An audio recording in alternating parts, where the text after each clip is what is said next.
he took them on. They were allowed.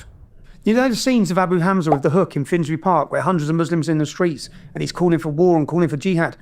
No one was stopping him. Mohammed Hijab? No, not Mohammed Hijab. Abu Hamza with the hook. He's a terrorist with a hook.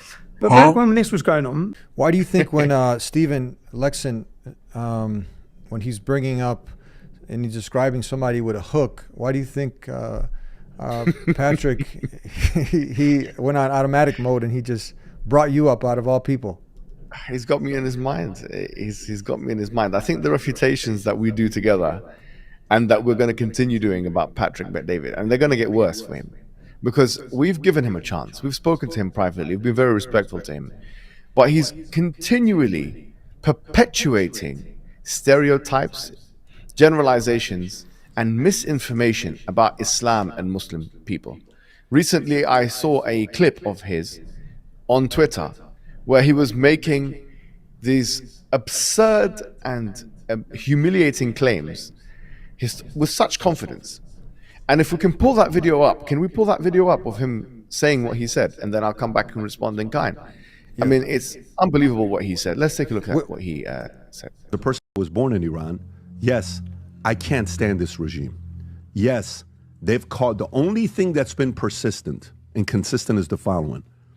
When the Shah was in Iran, did Israel already exist? Yes. Yes or no? Mm-hmm. Was Israel causing chaos? Was there war in the Middle East? Let me say this one more time.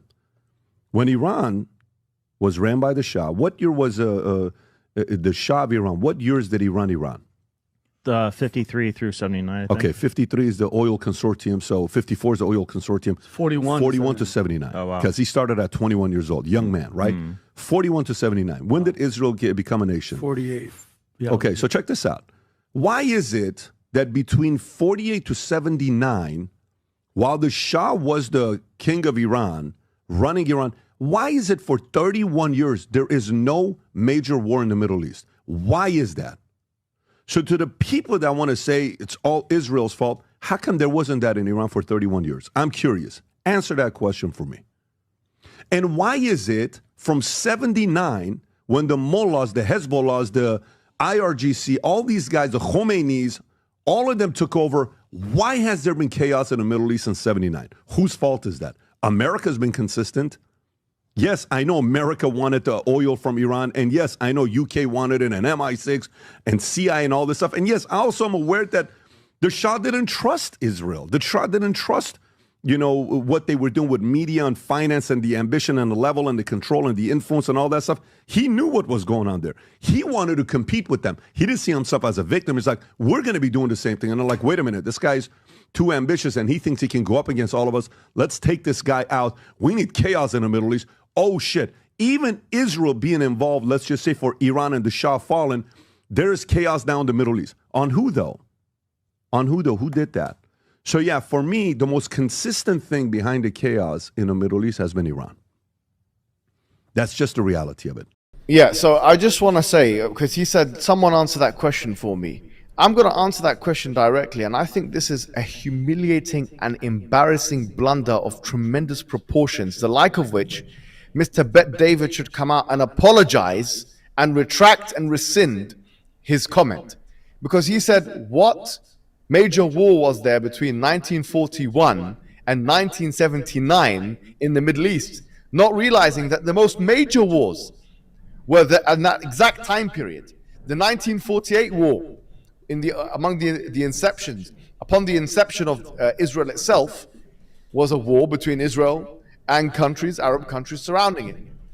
In 1956, there was the Suez Canal crisis. In 1966-67, there was the Six-Day War. In 1973, there was the Yom Kippur War. So this guy is so academically and historically illiterate that he actually chose the time where there was probably the most wars, and he's challenging us to give him the reason why there is no war in this period of time. I know you're watching this, Bet-David, because you watch us, you love watching our content. I'm sorry to say, you are academically illiterate.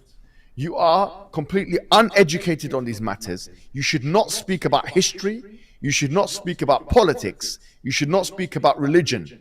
And what happens is, when you, as an ignoramus, with all due respect, bring on another ignoramus, another ignorant person, then what you have as a result, when you have Tommy Robinson there, is compounded ignorance. You're saying ignorant things, he's saying ignorant things. There's no academic to check you, there's nobody to check you, because you always surround yourself with ultra-crepidarians, with obsequious individuals, with ignorant individuals, with ignoble individuals, with individuals with agendas, with individuals with no formal education. At least when Joe Rogan does his podcasts, which your podcast will never reach his podcast level, is he brings specialists. He brings people that he can ask questions, scientists. He brings, people that are actually specialists in areas, and they can give him the cutting edge research. And he stays there quietly whilst they give him the information. Whereas you, on your own show, come and speak about these matters as if you are some kind of an authority. And in fact, you're making such huge blunders that it beggars belief that there is such ignorance in your studio that not one person from the editorial team, from the panel, or from the comments, or from anybody could correct you on one of the most glaring and obvious, painfully obvious mistakes of a historical kind that anybody can make about your own nation. About your own nation, which is you're from Iran and its surrounding countries. You should be ashamed of yourself. You need to stop talking and start listening. You should start reading, because having money, and I want to make this very clear, there's lots of people nowadays become businessmen and get money from Ponzi schemes or whatever it may be. I don't know how you made your money, Patrick, and I don't care. Having money and having knowledge are two separate things. Having money doesn't mean that you have intelligence and knowledge.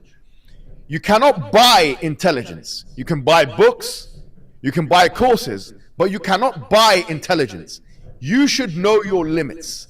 You should know that you've spent your time raising money, or doing this or doing that, or doing business.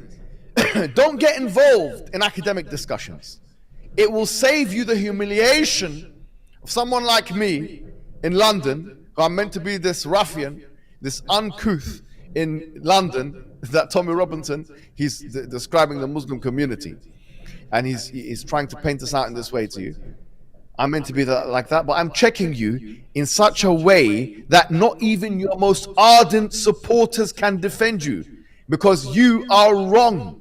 You are making a case that Israel is not the most damaging and destructive and belligerent and transgressive actor in the Middle East by trying to find a time pre-Iranian Revolution in 79 whereby there was not these things that you're mentioning, but there was all of those things that you're mentioning.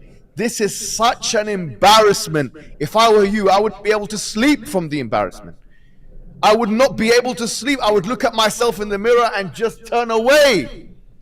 Wallahi, I would. It's so embarrassing. If I could somehow, using the millions I have, if I were you, I don't have millions myself, but if I were you, remove those videos where I'm talking rubbish and bringing ignoramuses, I would do it, because to spare myself the humiliation, the intellectual and academic humiliation of this.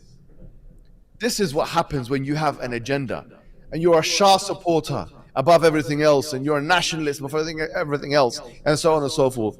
And you want to make a case, but you can't even make it because your brain cells can't aid you and help you. Patrick, but David, come out and apologize. Come out and retract. Come out and rescind. Come out and correct. Come out and clarify. You should now say, I have a new policy on my show. My policy is I'm going to have at least one academic. When we speak about sensitive issues, when we speak about big issues, I'm going to have at least, you don't have to have a Muslim academic when you're talking about Islam. You can have a non-Muslim academic of Islam. Bring the standards of your little crummy show up. Bring the standards of your show up. Do you understand me? Bring it up. You are contributing to the proliferation of ignorance in your country. Man, you are contributing to ignoramuses and chavs and hillbillies and rednecks not knowing where countries are on the map and this, that, and the other, and historical timelines having it all messed up. You are contributing to global ignorance. It's not about Islam or ideology or narrative. It's about academic credibility. You're missing that. You're lacking that. I would say, based on just that clip here, you should retire. You should say, I'm taking some time off a PBD podcast, this and that. I'm just going to do business. There's going to be a new guy that's going to be running this show, and they have you or me doing it. Because they need some professionals. They need some professionals, for God's sake. You know, we'll take the show, PBD show, to another level. We'll do something good with it. You have this ignoramus with him all the time called Adam. What has he done? What has he done? These guys, I'm going to put it because people don't know. Eddie is a high-level black belt in Brazilian Jiu-Jitsu. People don't know this. I remember going to Chicago a long time ago, and he was showing me some things. I was thinking, my God, this guy this guy is not what he seemed. But let me put it in BJJ terms. These guys are not even white belts. Forget about it. They haven't even put on the gi. These guys are the most low level. Okay, you're bringing people, and then they're speaking as if they're like, you know, Roger Gracie or Gordon Ryan. You're nothing. You honestly have done. You're not proven. Stop speaking about these matters.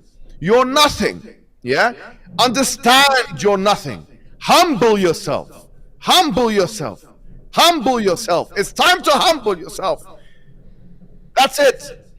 You know, and this is the problem. Forget about narrative and this and that. They need to humble themselves. That's what it comes down to. Because when you don't humble yourself, we're going to catch you as we have. We're going to catch you on your mistakes. And we're going to expose your mistakes. And your supporters will say, they'll tip your hat. They'll tip their hat to us. They'll tip their hat. And they'll say, yes, he's right. They'll say, even though we disagree with him on ideology, he's right. You're ignorant. You should not be representing our interests. That's what they're going to say.